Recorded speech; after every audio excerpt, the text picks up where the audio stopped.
good morning, everyone. Welcome to the Sunday Brunchstream. I'm Ramblin Deano. I'm feeling a little hungover this morning.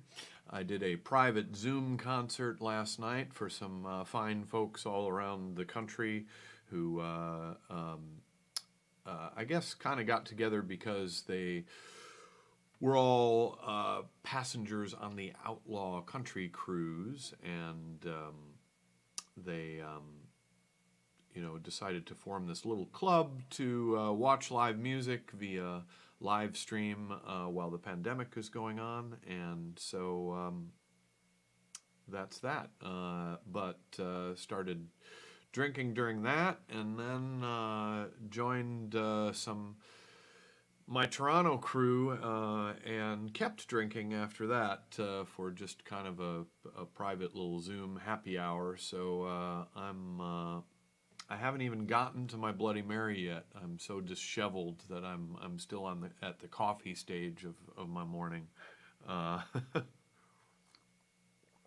Hey there, Barry, Trish, Neil, Martin, Tony, and Dawn. Who I always have to look at Soy Bomb Greer for a second before I make that out.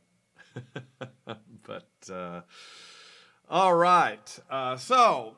I've been saying for a little while since Trump left office that I wanted to kind of take a little break from performing protest music because I kind of did it pretty strongly for 4 years, and I was just kind of enjoying not hating life for a little while. But today I thought I'd pull some songs out of my back catalog here, the first two solo acoustic records I released, some that still seem fitting for today, and the first one is among the darker songs I've ever written, and as we sit and watch, mass shooting after mass shooting resume in this country after a brief pause during the pandemic, this is still worth performing, I think. It's called He Kept to Himself.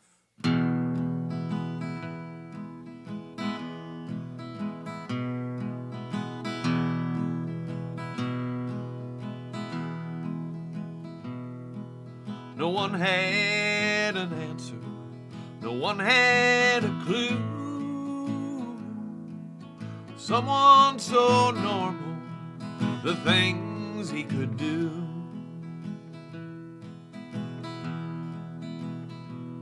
When we heard of the crime, we all scratched our heads. He seemed like a nice guy. He kept to himself. He kept to himself.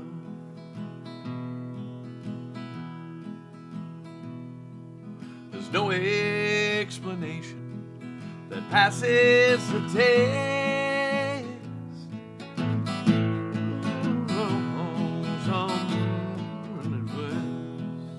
Forgot that line.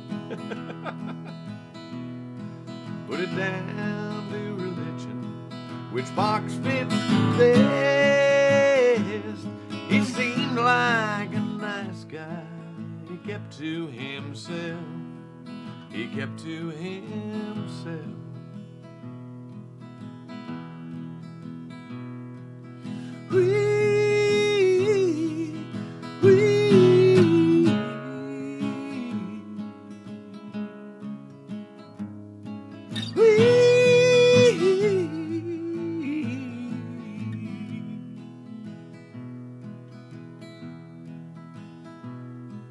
The experts, the analysts, on show after show,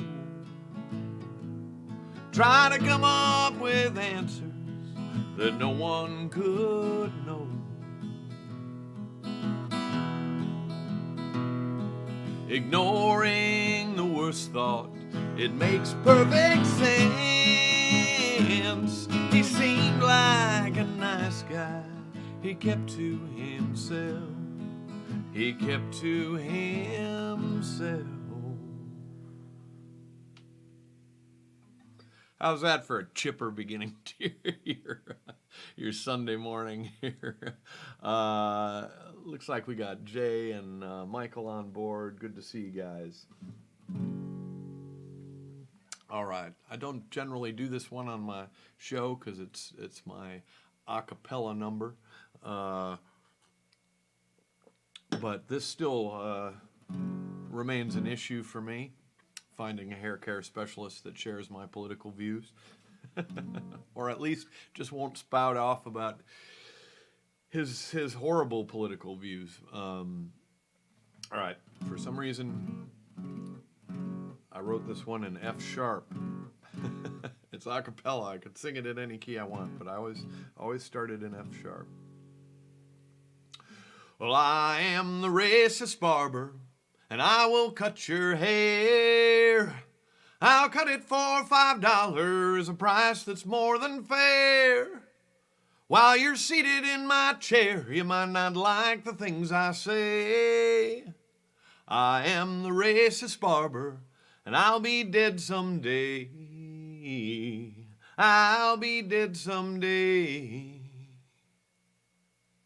Go on and make excuses for me, that'll suit me just fine.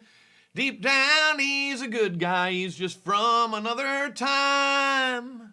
You can smile and laugh uncomfortably while my trade. I am the racist barber, and I'll be dead someday. I'll be dead someday.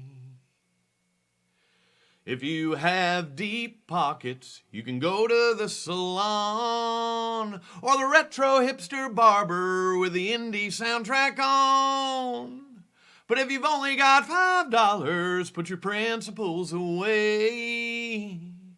I am the racist barber, and I'll be dead someday. I'll be dead someday. Hey.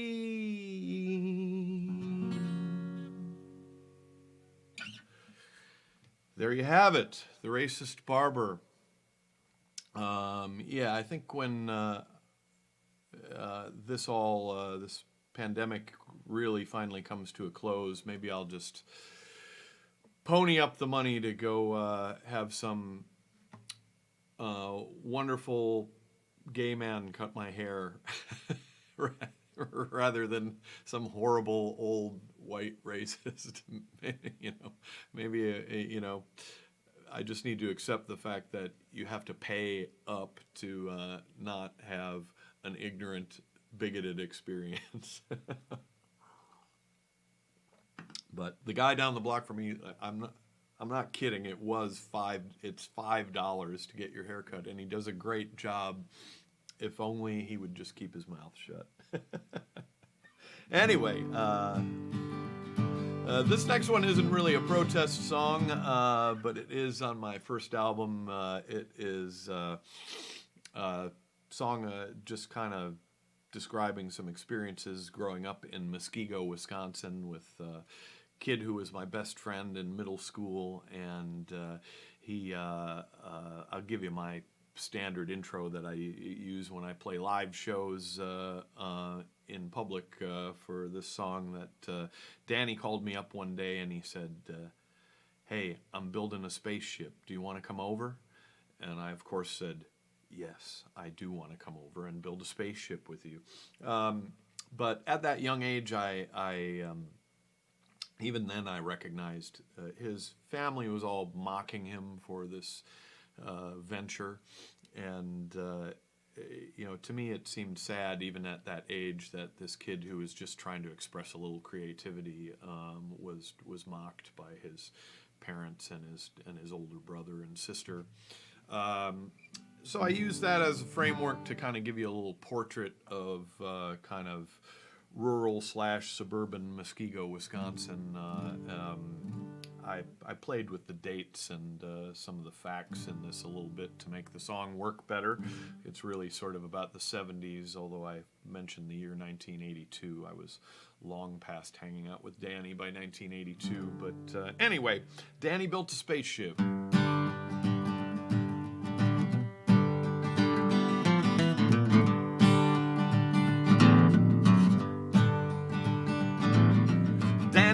bed hung drywall and he drank red, white, and blue. He still wore a DA in 1982. 1982. 1982.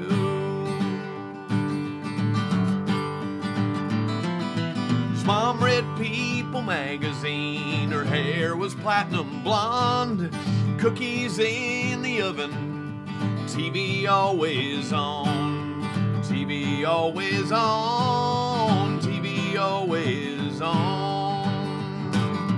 Danny built a spaceship in the basement out of furring strips and corrugated. No one ever saw him again.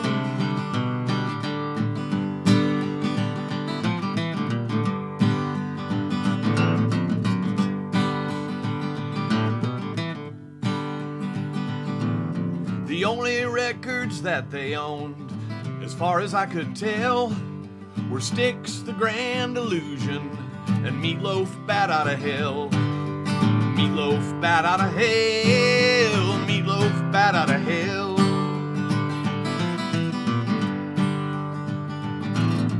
Danny tried to show me how the spaceship would fly.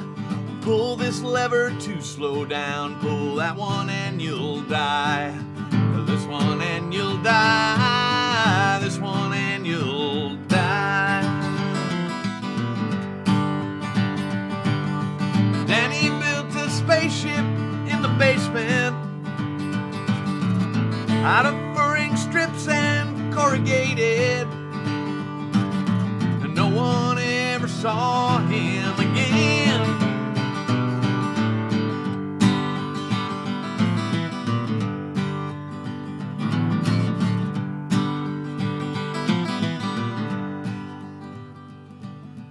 Danny and I drifted apart, as kids do when they grow. I wonder what he's doing now, but I'm pretty sure I know. I'm pretty sure I know. Pretty sure I know.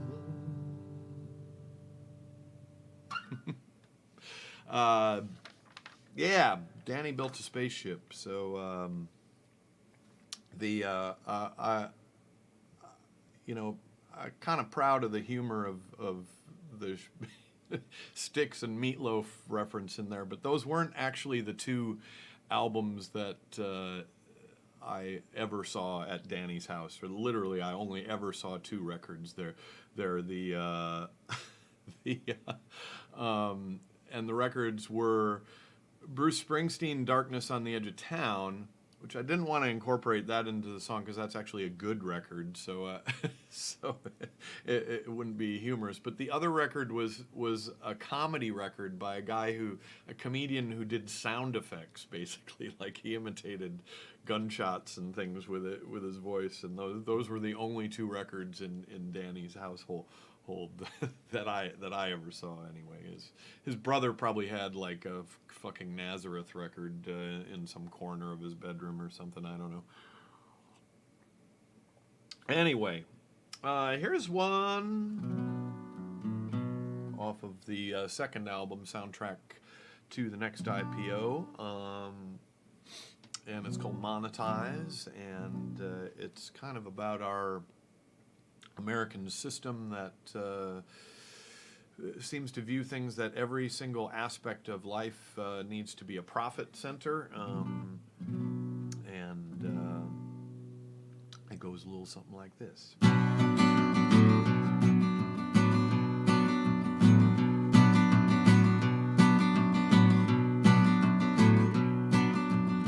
It may not be prudent, it may not be working, it may not be kind, it may not be wise, but there ain't nothing, no, there ain't nothing you can't monetize.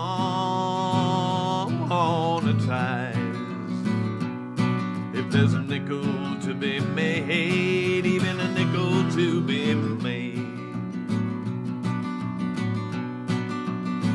the invisible hand children to the school they privatize, filled with Texas textbooks and Cisco school lunch, filled with young minds to monetize. If there's a nickel to be made, even a nickel to be made, the invisible hand you can hold on to pass the time in the ER. You gotta pay to be sick, you gotta pay to be well, or else they'll come for the house and car. If there's a nickel to be made, even a nickel to be made, the invisible hand will hold on to your paycheck, invest it on your behalf. If you got a boatload, they'll pay a little interest. If you got just a little, you gotta pay for your cash. If there's a nickel to be made, even a nickel to be made, if there's a nickel to be made, even a nickel to be made, if there's a nickel to be made, even a nickel to be made.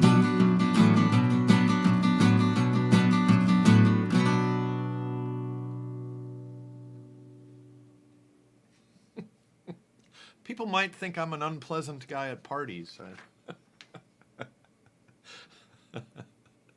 Oh, my dad always says, "Yeah, I don't really want to see you play music. Your stuff is too dark." At least he's honest. But all right, here's another one that I don't pull out very often.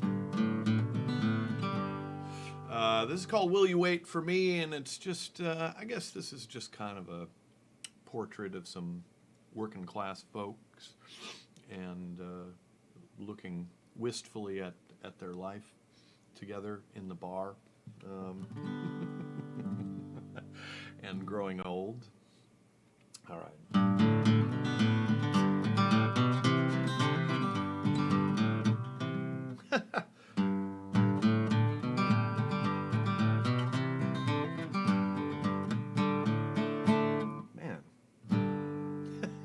Try that again. Third time's a charm.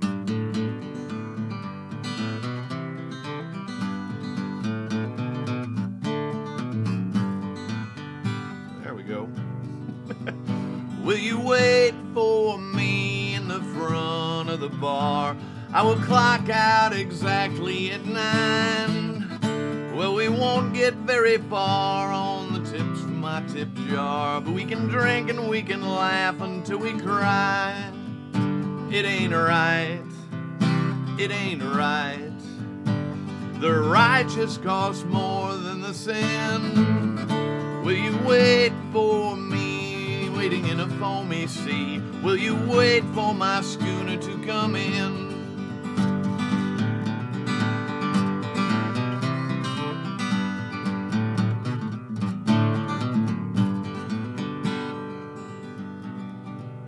Will you listen to me when I stop making sense? When I finally become duty-free?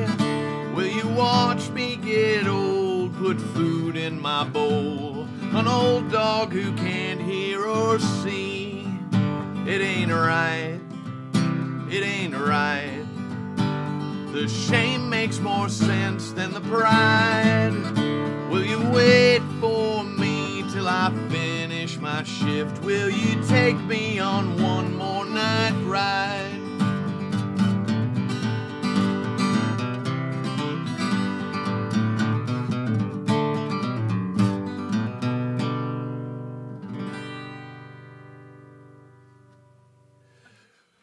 Will you wait for me? Emo country. I'm assuming you're referring to Emo Phillips, not the musical genre. All right, this one I don't play because it's hopelessly outdated. It's called "The Ballad of Paul Ryan," who we don't hear from Paul Ryan very much anymore, thankfully. But this song, a little backstory on some of the lyrics here. Paul Ryan, who worked tirelessly to dismantle the social safety net in any way that he could, was actually a beneficiary of the social safety net. So he received a government stipend when his father died at a young age, and he used that to go to college and advance his career. And it was at college that he discovered his conservative views, which Republican hypocrisy, nothing new, right? But the other little bit of background information you need to know is that Paul in college had a summer job driving the Wienermobile, which I wish he would have stuck with. So the Ballad of Paul Ryan. When Paul Ryan was a little baby, sitting on his mama's knee, he dreamt of a life of a lawyer and round like his pappy and his grandpappy. Oh Lord, like his pappy and his grandpappy. When pappy died from a massive heart attack, he saved up his government stipend to get some college at Miami, Ohio, and learn about the great Ayn Rand. Oh no, learn about the great Ayn Rand. He learned about the morals of capitalists and the evils of Social Security. The same government teeth that put him through school, he wants to take away from you and me. Oh no, take away from you and me. Now Paul Ryan wields a mighty red pen for cutting down the safety net. Welfare, child care, Pell Grants and food stamps, and that evil Obamacare Act. Oh Lord, that evil Obamacare Act.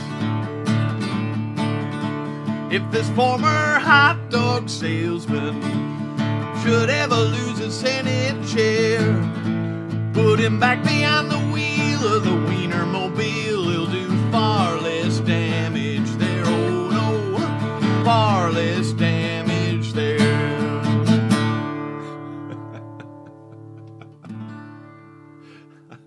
I'm sorry to laugh at my own jokes, but I get a particular giggle out of singing the evil Obamacare Act. I don't know why that came to me, even. It seems like the way Al Jolson in blackface would pronounce Obama's name. But, all right, I'm going to apologize in advance for this show being a little briefer than they usually are, but I am going to get to my couple George Jones tunes, but I'm a little disheveled this morning because of Canada. I blame Canada.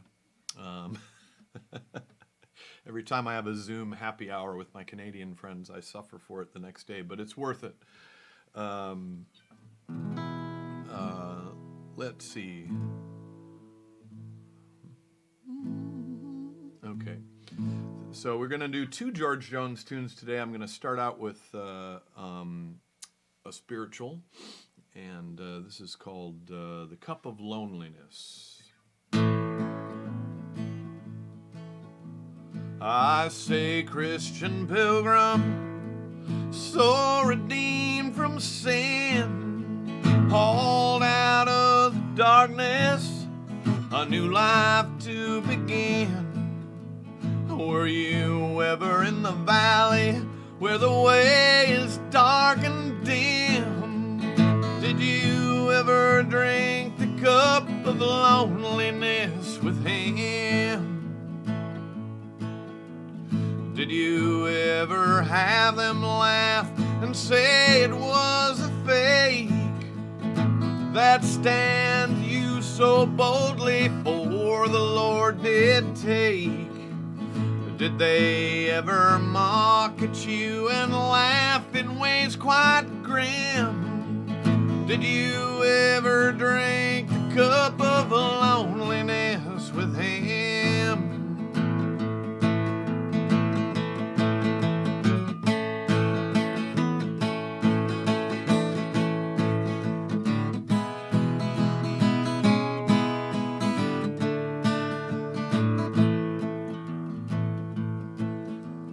Did you ever try to preach and then hold fast and pray? And even when you did it, that did not seem a way. Then you lost all courage and you lost all your vim. Did you ever drink the cup of loneliness with him? Oh, my friends, 'tis bittersweet while here on earth we sob, following the footsteps that our dear Savior trod, to suffer with the Savior when the way is dark and dim, then drink of the bitter cup of loneliness with him.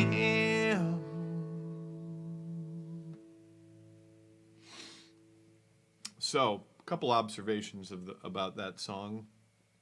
I think pulling out the word vim to get the rhyme with him was a bit of a stretch. You lost all courage, then lost all your vim.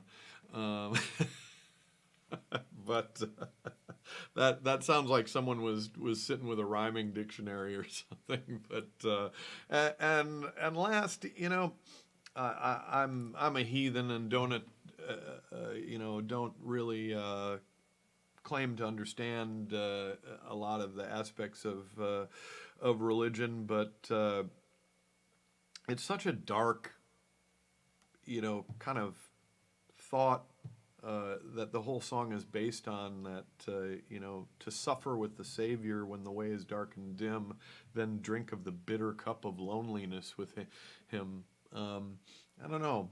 I would kind of, if I believed in a God, I would kind of want him to be a little more positive than that.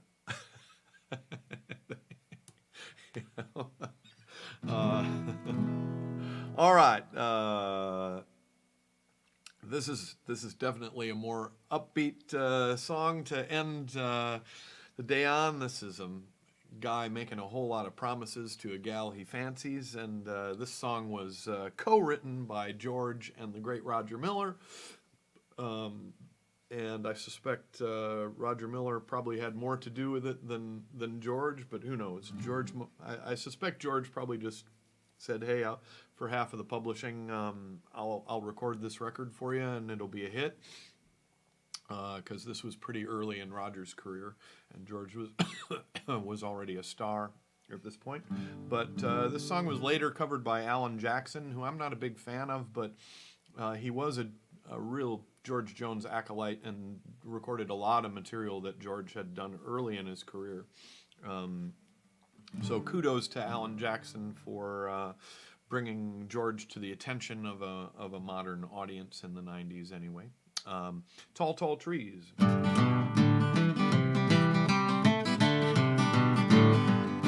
And if you want to drive a big limousine, I'll buy the longest one you ever seen. I'll buy you tall, tall trees and all the waters in the seas, 'cause I'm a fool for you. If you want to own a great big mansion, well, I give it my utmost attention. I'll buy you tall, tall trees and all the waters in the seas, 'cause I'm a fool for you. Well, I'm a fool over you. It may take a while, but I'll prove it's true. Well, if it's loving you want, I've got it. And if it's money you want, I'll get it. I'll buy you tall, tall trees and all the waters in the seas, 'cause I'm a fool for you.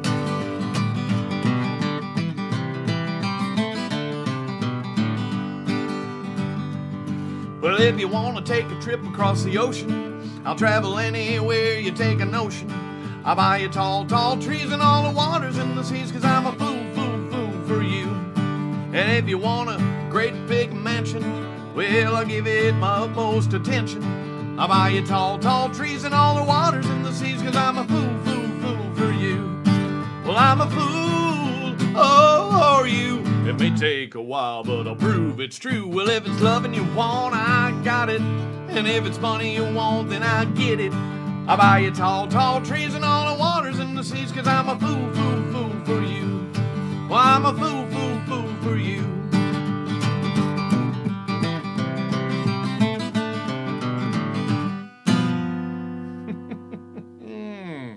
Tall, tall trees. Hey, thank you folks for joining me here on the Sunday brunch stream each week, and love your attendance at my Coffee and a Song shows over on the Facebook Live Monday through Friday.